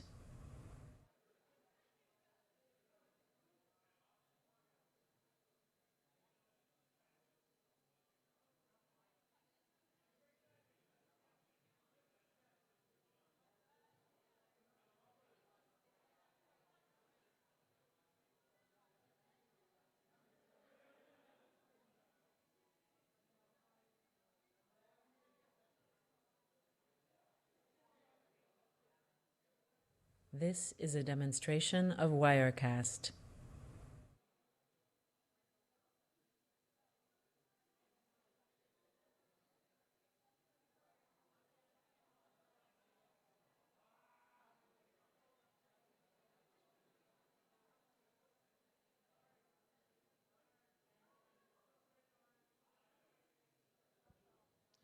Okay, once again, if everybody could take their seats, and we'll get started again.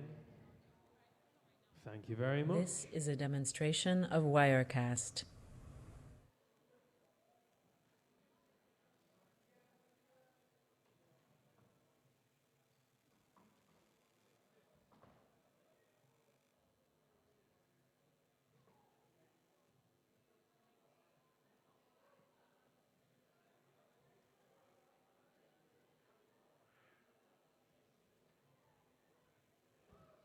And look at that, they're keen before they were even formally summoned. Look at that, lovely. So This candidates, is a take demonstration of Wirecast. Lovely, and if everyone in our audience wants to grab a chair as well and get settled.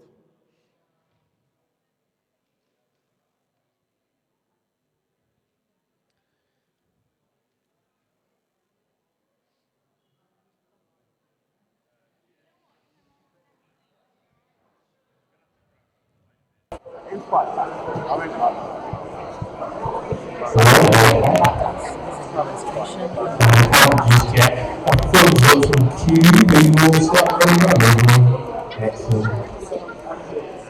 Just to check in, you're ready to go. Amazing. Jamie, can we just have a request for people to write meter and to stop stealing our pens? I mean, you know, I'll repeat that as well. So, meter for Andy and stop stealing we've got about 5 pennies, so.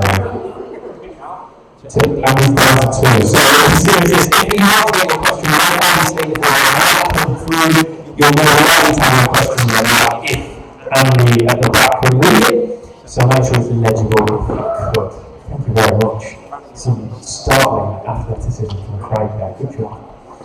Great, so starting our next candidates for Union Democracy and Development. And they are Emily Northall, so there we go, John and Ben Hussein. So we'll get 2 minutes as an opening speech, and we will start with Emily.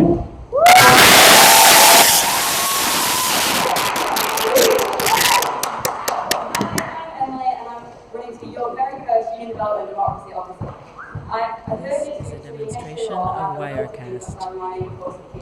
This year I've been your chair of student council and club captain of Keele SU lacrosse, as well as sitting on several committees and involved in societies. I'm also a member of street team and a student ambassador, and all around we really keep it real. So I've done lots of things this year about representing students that I'm really proud of. The main one being the engagement survey I carried out with your Vice President, Activities and Finance, Ella Hollies. In this, we're going to find out what students do and know and don't know about student union. And what we found was that it's not that students don't care about the university and the union, This is a demonstration of Wirecast. And how to make decisions here. And that's something we really want to address. We've already started this. We've made it really easy to submit ideas for change to your student union by making it integrated online thing, form, and taking the language to make it much more accessible for students. I want to make sure students know the power they have and the value of their vote both inside the student union and in the wider world. Students, we also have to really encourage voter registration. This is something I've been doing with Keele votes since we got election last year. We really need to push on. The EU referendum now is a set date, and This is a demonstration of Wirecast. We need to make them informed and able to vote in it, as it's so important. I also want to make sure students know that the SU is not just a bar. They get here in their first week and have a great time in practice week, but they need to know about the fantastic and free services the SU offers to support the family as a student here. We also need to get a microwave because people complain about all the time and it's a very simple thing that we can very easily fix. If we have to renegotiate a contract with them, let's do it, they won't pass these. Okay, I also want to continue the fantastic work of the student passport officers with security review. Please make sure that all our students feel safe and are safe on nights out. I also want to continue working with the university to develop the first law. They made a plan to be officially fall through the money, and whilst doing that, I want to have the money aside each year which really makes sense. Please look at my Facebook page for more ideas. Let's Emily.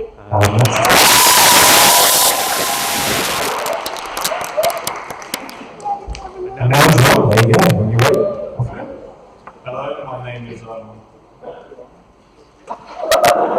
John Dilworth, and I'm running This is a demonstration of Wirecast. I'm a second year student in Latin and I study English.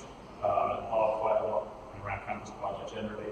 I'm very enthusiastic about this position. I think it would be a really great opportunity as a second year student to get involved and do something and take an officer role in the university that's generally held by older students.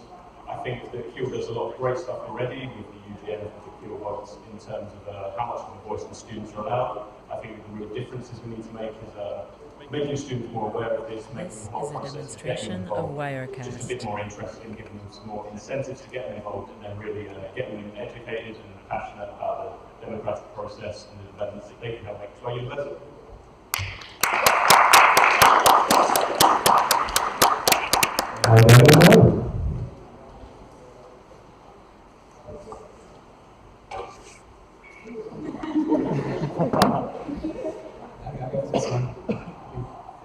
Yeah, that's fine. Okay. I'm Mo Hussein, and some of you may know me as an anarchist. No, but this is serious though. So the campaign I'm running with, and the slate I'm running with, is Team Change. I've been seeing a lot of yik-yaks and tweets actually whilst being here, and actually understanding that nobody actually quite understands where I'm coming from. I want to bring actual change to the students' union. I want to make it actually accessible to the wider population at Keele. In this room we have about 50 people, Demonstration of Wirecast. 50 people or so, out of 10,000 students on campus. Some might say this is actually quite a good turnout, but actually I'd say you guys are the special ones. You guys are the ones who actually care enough to want to make a change. And I believe that everybody here at Keele University can make a change. And they deserve the right to have the access to do so. Someone's ringing me. This is a demonstration of Wirecast. So everybody deserves the right to have the access to do so. One of my main points is to work with societies and actually make the hard work societies actually look presentable, let's say, to the actual wider student population. Let everybody know how hard you've been working so far. You know, and even with individual students as well, if you've had your own project, you deserve the recognition you need. One of the main points I want to bring forward actually is the reward system. Now, this reward system would mean that people who work hard, basically, I'm going to cut my own pay to start the system up. Vote for Mo Democracy.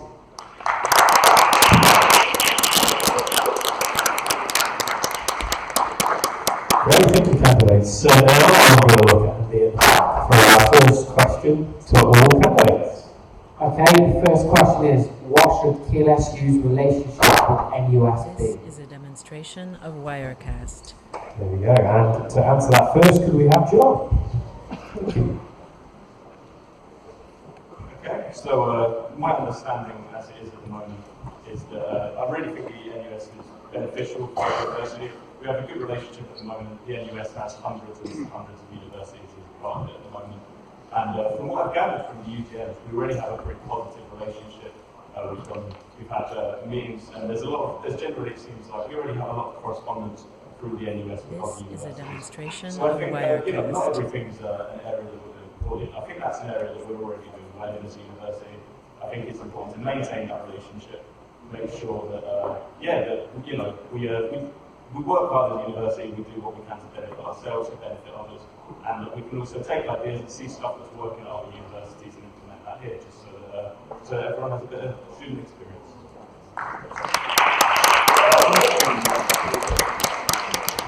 Okay, next one. This is a demonstration of Wirecast. Okay, so. Hello? Okay, so we'll switch off. So, can I have I've done that. Okay. It's asking me to. So, after your students, being a VP events coordinator of the Islamic Society and being a president of the Bangladesh Society, that actually opened a world of opportunities to me. Firstly, it helped me work with a larger organization called FOSIS, and another one was that I was able to become an observer for the NUS PSC campaign. Now, we are a very small university at Keele in comparison to other universities here in the UK.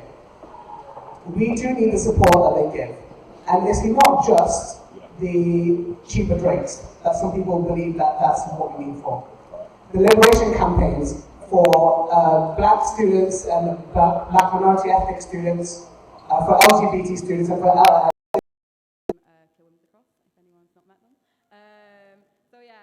This is a demonstration of Wirecast.